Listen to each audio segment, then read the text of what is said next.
we're going to listen to one more speaker, a very esteemed lady, Naazneen Karmali. I'll give you an introduction to her in a moment. Right after she speaks, we're going to have a musical performance on stage, so do stay in the audience for that. Our next speaker is Ms. Naazneen Karmali, editor of Forbes India. She's been associated with Forbes for almost 20 years. In that capacity, she's profiled India's most successful business people and politicians. She was previously the managing editor of Business India before becoming its consulting editor. She's also been an inspiration to women in leadership and support since 2014, and was in fact one of the speakers at the first Women Leadership Summit. She's also an advisor to the Women in Leadership publication team. I do hope you'll join me in giving her a great round of applause as she comes on stage. Hello, friends.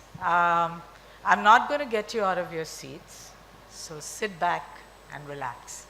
I'm just going to talk to you from a very personal journey that I've experienced, because I really think that personal journeys which are shared from the heart can sometimes trigger off something, some inspiration, some lesson, whatever.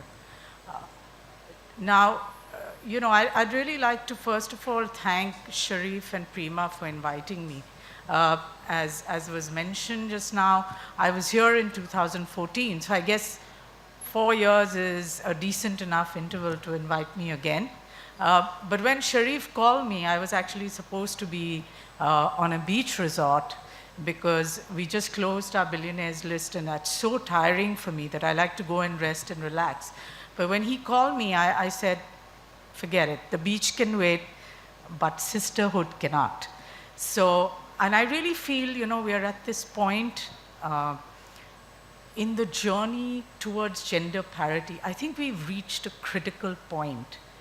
And, of all places, this began in Hollywood. This was triggered off in Hollywood. So I think, there's a wave.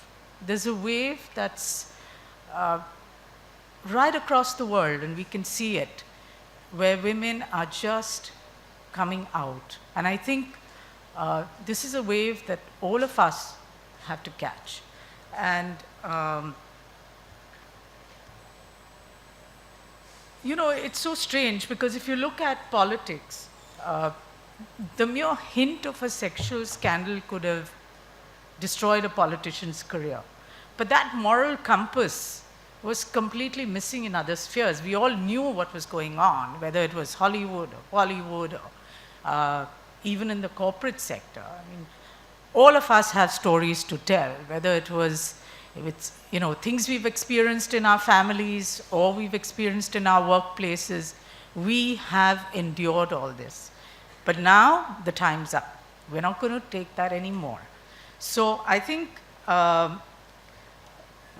this is the time to really act, to change that equation which has always been skewed against women. And we should really be seizing this moment. You must have all seen the Oscars.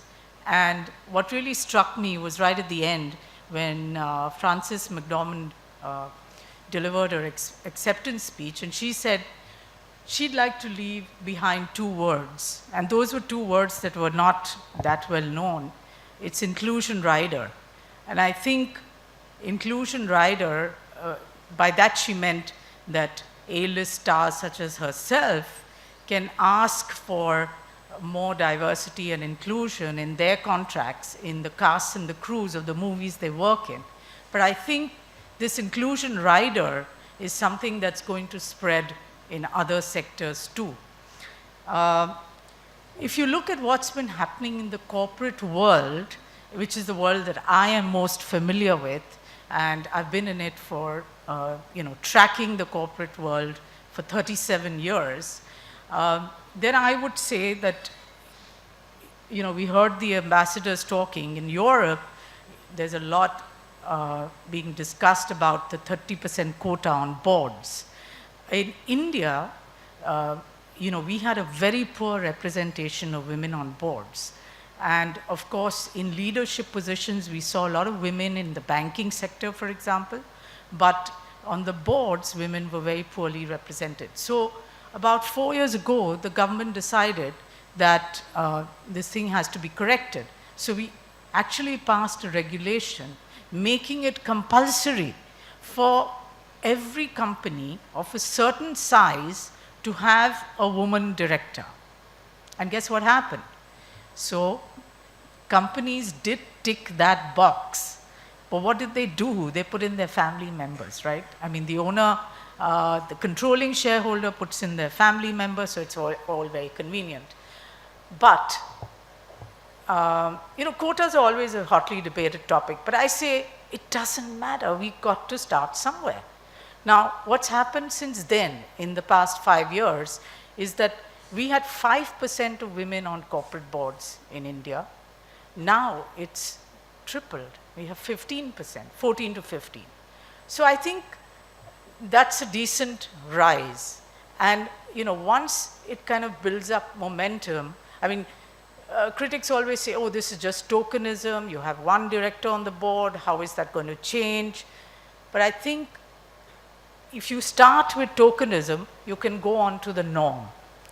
So I think it's a positive, and I think we should, continue on that path. And in fact, the rules are likely to change in India, where you can't just pack the board with your family members. They're going to insist that they're independent directors on the board, and they're not related to the founding family. There is change going on, and I'll just give you an example. I recently met, and drawing from my own experience, I recently met the CEO of Hindustan Unilever. I guess you're all familiar with Unilever. It's a huge FMCG company. Now, when I started out as a cub reporter, I was put on the lever beat, meaning I had to follow lever. And it was very daunting. I mean, I was in my early 20s, and levers was full of men. Of course, the chairman, but the entire management committee, all the senior managers, they were all guys. And here I was, this kid, having to interview them. And guess what's happened now? Especially in the last 5 years, under the current CEO, who's taken upon himself to, this whole diversity agenda. So today, in the executive committee of Hindustan Unilever, we have 2 women. And those 2 women are heading the core businesses. The one is home care and the other is foods. Now, I know back in the day, I mean, the guys would be killing each other to get these 2. This was the real meat of the job. These are the meaty jobs. And today we have women who are heading these 2 positions at Unilever. The other factor is that 30% of all the managers are now women. So that's a change. In fact, what they shared with me is that they have one factory in the north of India where the entire factory is run by women.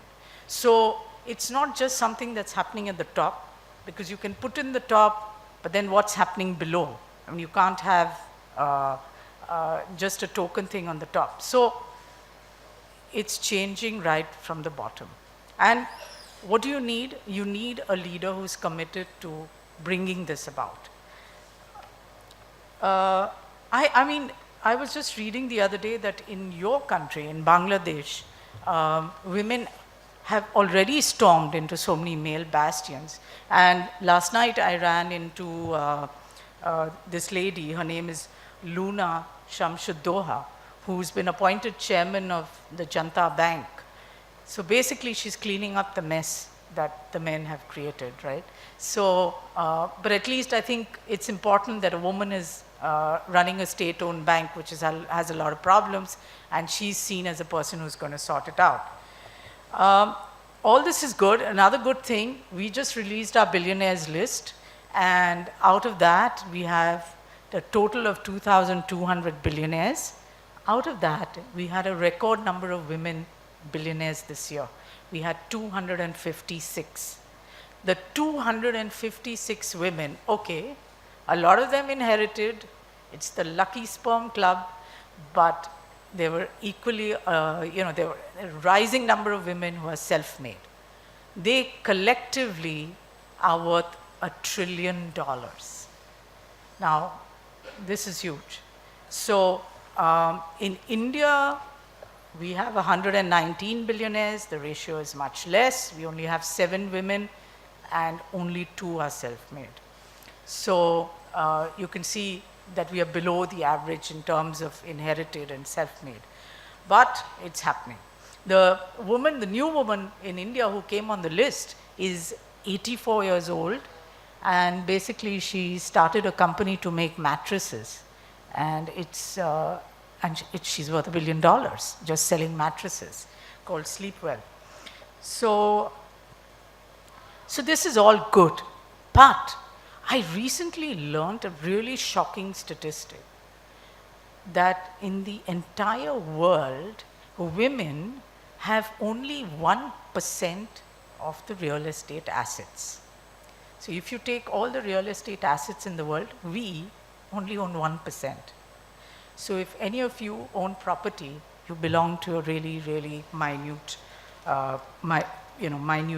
group. And this was shocking to me because I think this really demonstrates how skewed the whole equation is. And I wanted to spend a little time basically talking to you about my own experience and how one has just sort of risen to the top without any grand plan or whatever. But if I look back on my 37-year career and I say, what was the turning point? And I say the turning point for me was when I somehow, I don't know where it came from, but somehow I summoned up the courage to raise my hand. And this is what happened. A lot of us women, I was talking to some young women last night, and they were telling me that we don't raise our hand because we doubt our own abilities and we think we're not good enough. But I was 23 again. I mean, that seems to be the age when I was doing all these things. And what happened was I was working for a business magazine. I was completely new there. And we had a very celebrated columnist who had a huge fight with the editor and, in a very dramatic way, quit. And we had an issue going to press, and we suddenly had no column. We had 2 free pages. So the editor looked around the room and said, who can take this on? And nobody wanted to take it on. I mean, it was like, who wants to do this in such a short time? And I don't know where it came from, but I raised my hand. And believe you me, that moment was a turning point. Because at that young age, I suddenly found I had my own column. Because when I managed to deliver the first one, they said, okay, now you got to do it every issue. And the next thing I know, I have a column. Now, for a young journalist who can barely get a byline somewhere, I mean, the ultimate is to get a column. So you work like 5-10 years and then you get a column, but you get it like 1 year into the job, it's like a huge career break. So I think raise your hand. Don't be afraid. Of course, you're not going to be perfect and you're not going to know everything, but you know what? We know how to wing it. We know how to learn on the job. And trust me, I was never trained as a journalist. And even now I feel like a bit of a fake. Because when I got into journalism, I said, oh, this is something I'll do for, say, maybe a month. I'll have a good time. And then I'll go back to the real world. But the real world is so dead boring. I just love it. And now it's 37 years. So I'm not saying that it was smooth sailing thereafter. Of course, it was a long haul. You're fighting. You're just fighting to be taken seriously. I remember I used to, because I was so young, I used to wear fake glasses because I wanted to look older and wiser, And one day one of my friends said, what's with these glasses? So I said, they really don't have a number, but I just want to look older. And then, of course, nature helped me, and I went prematurely gray. And then I said, that's it. I can toss these glasses aside. So I never dyed my hair because I always wanted to be taken seriously. But the other thing I think that I did, and which is important, I hear a lot of young women saying that, their female bosses are tougher than their male bosses because their female bosses are trying to be more like men. You know what? I never wanted to be a man, and I never wanted to pretend that I was a man. I was very clear. I said, look, I have a family, I have responsibilities, I have kids, and they're going to come first. Now, I have interviewed 2 bank CEOs, both of them women. So I asked them the same question. It's a very stereotypical question. And I said, what comes first, work or family? So one of them just looked at me very deadpan and said, work is worship. And the other one said to me, if it's my son's exams, that comes first. Now, they're both successful, and they're both still CEOs, and I'll leave you to guess who they are. So now, of course, I've had setbacks in my career. And if I look back and I say, okay, when did I have these setbacks? And I think those setbacks happened when I did not speak up. When I was scared sometimes, when I was hesitant, or I didn't want to get into the politics. Because sometimes, if you speak up, you're drawn into something you don't want. But that's when I lost out. I lost out on opportunities. And I found that, the women entrepreneurs that I have interviewed, they're unafraid. They're unafraid to speak up. They're unafraid to take risks.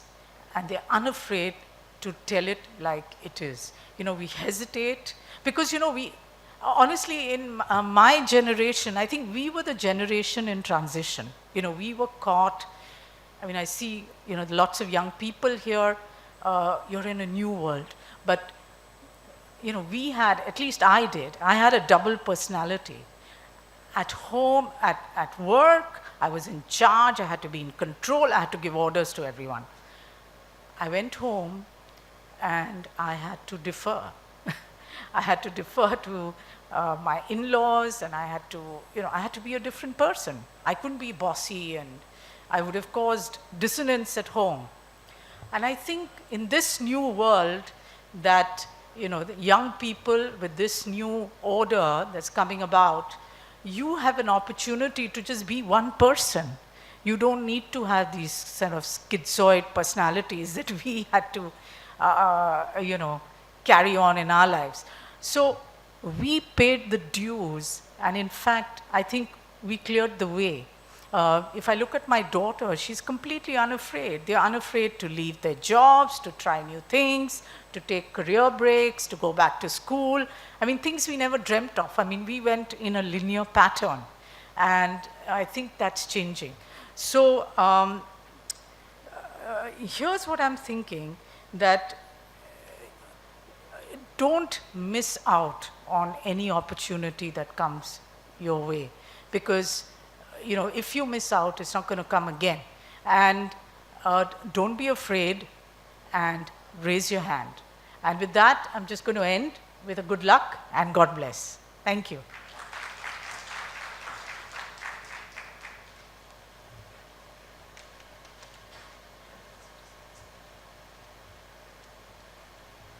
We'd like to invite Prema on stage to please pass on a token of thanks to Ms. Karmali.